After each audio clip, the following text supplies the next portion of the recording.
ఎవరంతూ ఎవరు చూస్తారో నేను వ్యక్తిగతంగా నాకు అంత బలం లేదు. ఓకే, మా కాంగ్రెస్ పార్టీకి ఫిజికల్గా అంత బలం లేదు, కానీ ప్రజల బలం ఉంది, మాకు ప్రజాబలం ఉంది. ప్రజలు చూస్తారు ఎవరంతూ ఎవరికి చూడాలనో. ఇప్పటికే 2 సార్లు చూసిండ్రు, 3వసారి కూడా వారు అంతు ప్రజలే చూస్తారు.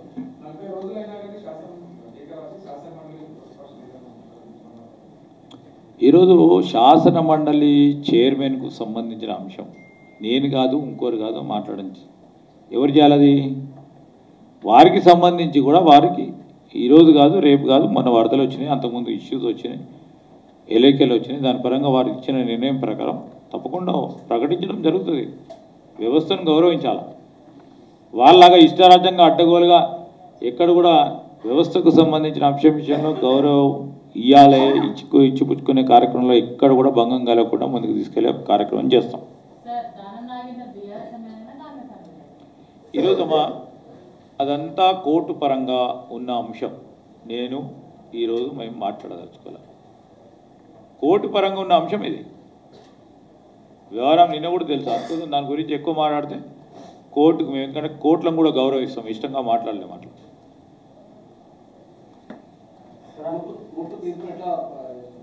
కోర్టు అనే అంశము మేము జ్యుడిషియరీని రెస్పెక్ట్ చేస్తాం.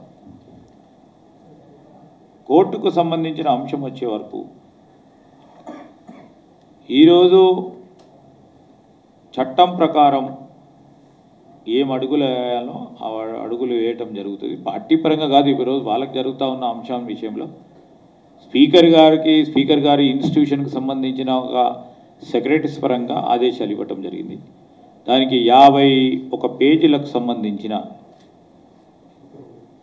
మొత్తం ఆ జడ్జిమెంట్కి సంబంధించిన పూర్తి స్థాయిలో మేము కూడా చదవలేదు. చదివిన తర్వాత దానిపైన స్పందిస్తాం.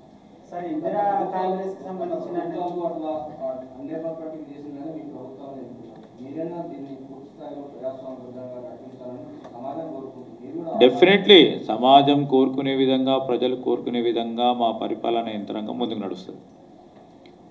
మా పరిపాలన యంత్రాంగానికి సంబంధించి మా పరిధిలో లేని అంశాలు మాకు చుట్టుపెట్టి రాజకీయ లబ్ధి పొందామని ఆలోచన చేసేవారిని అడగండి. మేము ఈరోజు కానీ, ముందు కానీ, రాబోయే కాలం కానీ